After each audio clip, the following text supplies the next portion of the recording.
adsorption. And you have studied adsorption, the basics of adsorption in your lower classes. As you know, adsorption is a surface phenomena. Surface phenomena means it is something which happens on the surface of a substance. So if you have a liquid kept in a beaker, you know the molecules in the interior of that uh, beaker will be having forces equally in all directions, all kinds of forces, intermolecular force of attraction, and any van der Waals forces, any kind of forces, they will be balancing because it will be acting equally in all directions because it is surrounded by other molecules uniformly. But an atom, sorry, a molecule lying on the surface, it will not have such a balance. There will be some what we call as residual forces because you can, as you can see, there are forces acting in these directions towards the inside of the beaker and not towards the outside of the beaker, outside the surface. So the forces are not balanced in this direction. So we say these molecules, that is molecules lying on the surface, will have residual forces, and it is because of this residual forces that adsorption occurs. Now, why? Because it has to balance this molecule lying on the surface has to balance its residual forces. Means it has to get rid of this residual forces, and to balance its residual forces, it will always welcome other molecules. Means if one more layer of a molecule or any other substance get deposited here, then the residual forces can be balanced. So that is why adsorption occurs. The surface of a solid has a tendency to attract the molecules of other species with which it comes in contact because it wants to balance these residual forces, so get rid of these residual forces. So this is the process of adsorption. If a solid surface, this is a solid, this is a solid surface, and if, the gas molecules can get deposited on the surface, which we call as adsorption. In this manner, the residual forces on the residual force of molecules on the surface will get balanced. Now, this phenomena of surface is termed as adsorption, and the residual unbalanced force of attraction on the surface of on the molecules lying on the surface, which act at the atoms at surface, are partially restored by the adsorption of gas molecules. So imagine one layer of another layer of molecules coming here. In that case, this residual forces on the atom B can be balanced just like atom A. So that is why adsorption occurs. And in adsorption, molecules remain only at the surface and they do not penetrate into the bulk of the solid. The concentration of adsorbed gas or liquid will be more at the surface than in the bulk in the process of adsorption. Now let's define adsorption. Adsorption is a technical term coined to denote the taking up of gas, vapor, or liquid by a surface or interface. So there's another definition. The phenomenon of higher concentration of any molecular species at the surface than in the bulk of a solid or liquid is known as adsorption. Because we saw in the earlier slide that the concentration of the adsorbed gases or molecules will be more on the surface because it is not penetrating into the surface. So the phenomenon of higher concentration of any molecular species at the surface than in the bulk is known as adsorption. There is one more definition. It is the property of a liquid or solid to concentrate one or more components. The components can be a gas, components can be an atom, a molecule, or an ion at its surface from another solid, liquid, or gas in contact with it. So adsorption is a characteristic surface phenomena. You can also call it as an interface phenomena. Interface means acting between two phases. Now let's see the characteristics of adsorption. As you know, adsorption is a spontaneous process. A spontaneous process is one which occurs without any kind of external forces or impetus. So we need not do anything. We just keep the absorbent and the adsorbate together. Adsorption will automatically occur. And since it is a spontaneous process, there will be automatically a decrease in free energy. And it is also accompanied by a decrease in entropy. Why? Usually for a spontaneous process, there is an increase in entropy, right? Entropy increases for a spontaneous process. But here there is a decrease in entropy because In the say for example in the case of adsorption of gases and solids, the gases are very free to move about, whereas once it gets adsorbed on the surface, it cannot move, which means the entropy decreases. The entropy decreases. So for an adsorption process, there is a decrease in free energy and there is a decrease in entropy. Now, according to Gibbs-Helmholtz equation, you have studied this equation, delta G is equal to delta H minus T delta S. If you rearrange, delta H will be equal to delta G plus T delta S. Delta G plus T delta S. Now, we have discussed here there is a decrease in free energy during an adsorption process. That means delta G will be negative for a adsorption process. And there is a decrease in entropy, means delta S will also be negative.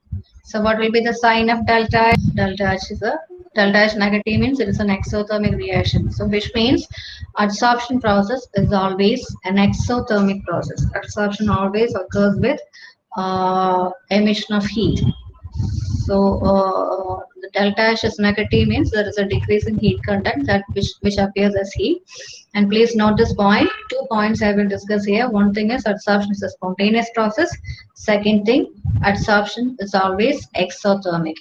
Adsorption is spontaneous. Adsorption is exothermic. Now there are two terms involved when we talk about adsorption, that is adsorbent and adsorbate. As you know, adsorbent is a substance on which adsorption occurs, and adsorbate is a substance which gets adsorbed on the surface. So adsorbent and adsorbate, the substance that deposits at the surface is called adsorbate, and the solid on whose surface the adsorption occurs is called adsorbent, and the whole process is called adsorption.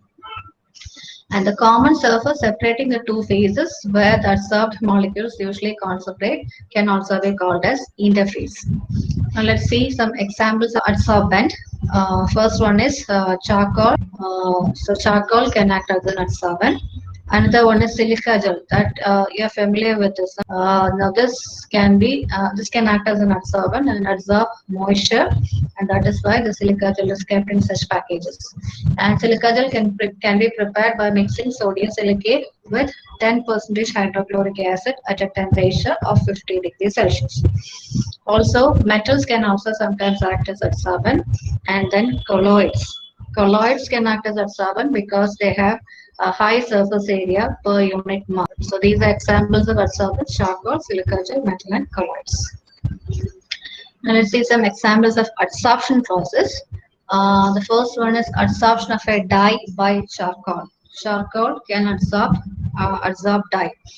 If you make a solution of this dye and put some charcoal in it, you can see after some time the color of this dye, color of the solution decreases. Dyes are colored substances. So if you're mixing a dye in a suitable solvent or water even, the solution will have a color based on the color of the dye. If you add some charcoal on it and keep it for some time, you can see the color of that dye decreases. The color of the solution decreases. That is because charcoal can absorb dye. Another example is adsorption of gas molecules by activated charcoal. Charcoal can absorb gas molecules. And if a gas is treated with powdered charcoal, you have to keep it in a closed vessel, and the gas pressure is found to decrease. Before and after, if you measure the pressure of the gas, you can see the pressure of the gas decreases. That is because the gas molecules has been adsorbed on the surface of charcoal.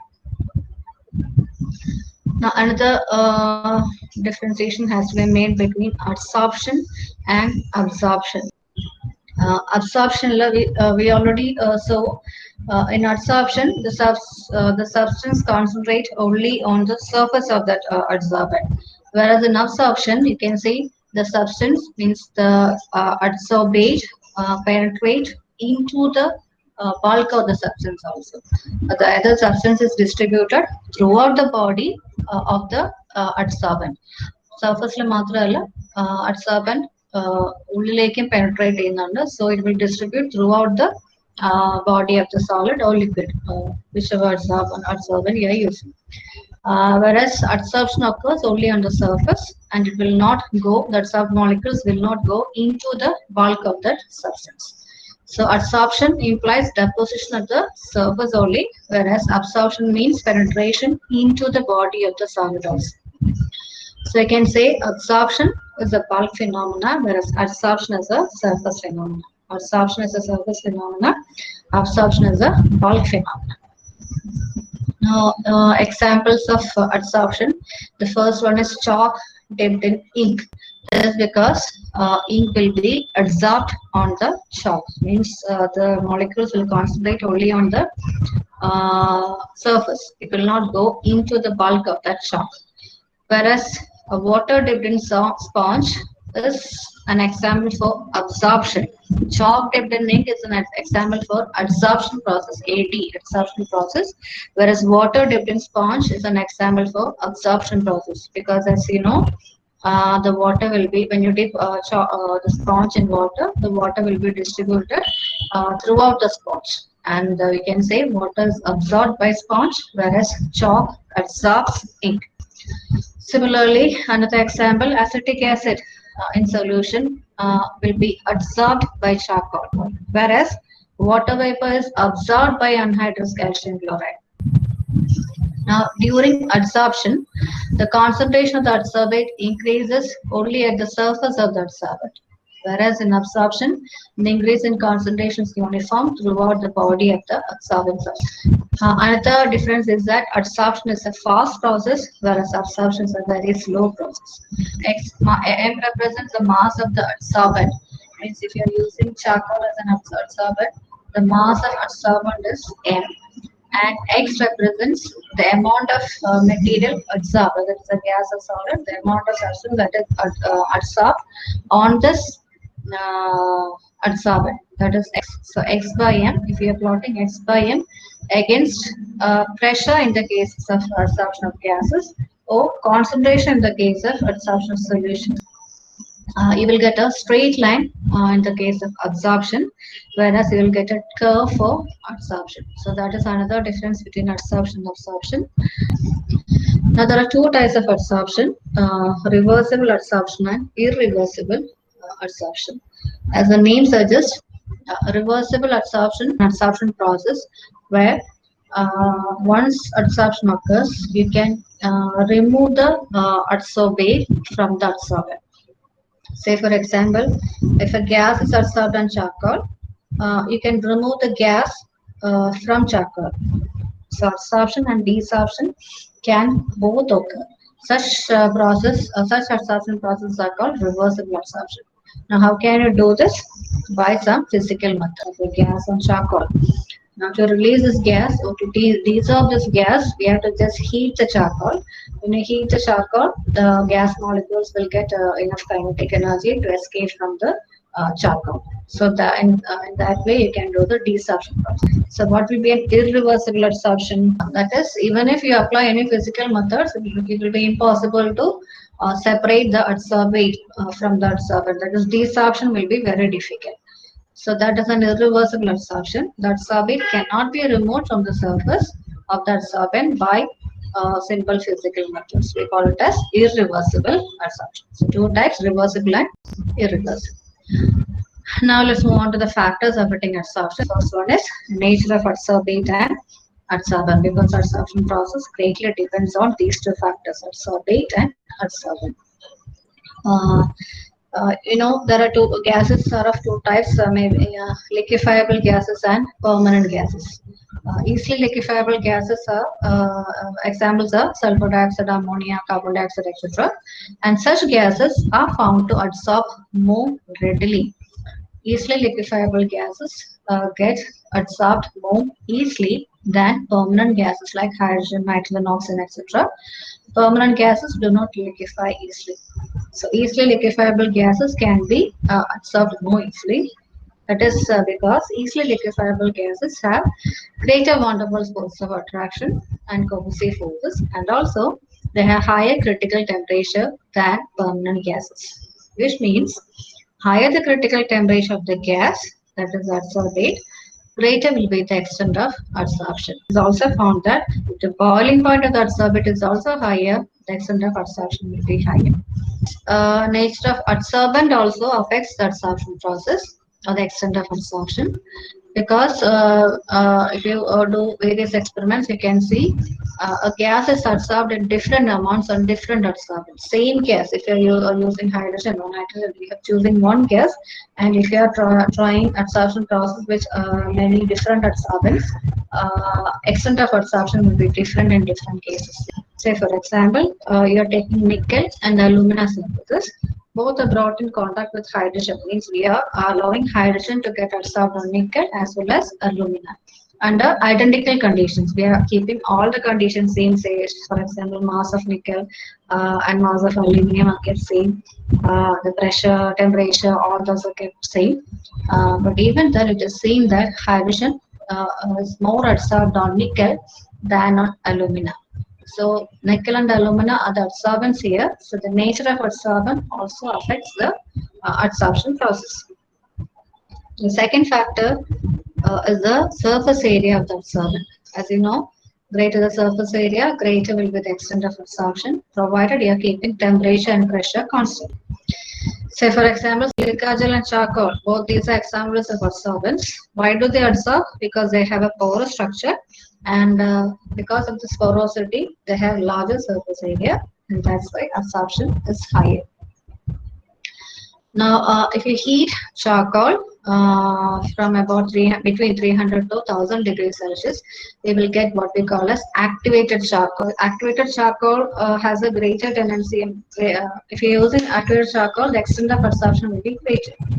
That is because when you heat the charcoal, the impurities present in the charcoal will dislodge or will escape from the charcoal, and we'll get all those pores will be open and the surface area will be large. So adsorption can occur to a greater extent. So that is the reason why activated charcoal can increase the extent of adsorption. The third factor is temperature. Temperature directly affects adsorption. The extent of adsorption depends on temperature. As we have seen, adsorption is an exothermic process and occurs with the evolution of heat.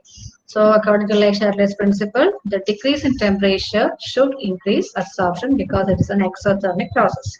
So adsorption increases with decrease in temperature. Adsorption increases with decrease in temperature. The next factor will be pressure. As the pressure increases, adsorption also increases, provided you are keeping all other factors constant. So the pressure, greater will be the extent of adsorption. So these are the 4 different factors. Okay, now let's see adsorption isotherms. What are adsorption isotherms? We have seen the 4 factors which affect adsorption: nature of adsorbent and adsorbate, surface area, temperature, and pressure.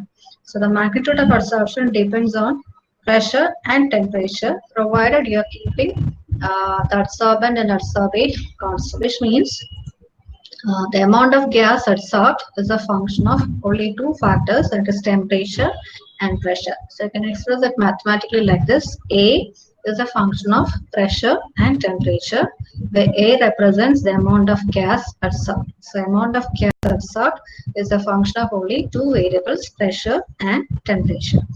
Now A will be a function of pressure only if you are keeping temperature constant. That is why it is called an isotherm. Isotherm means temperatures get constant.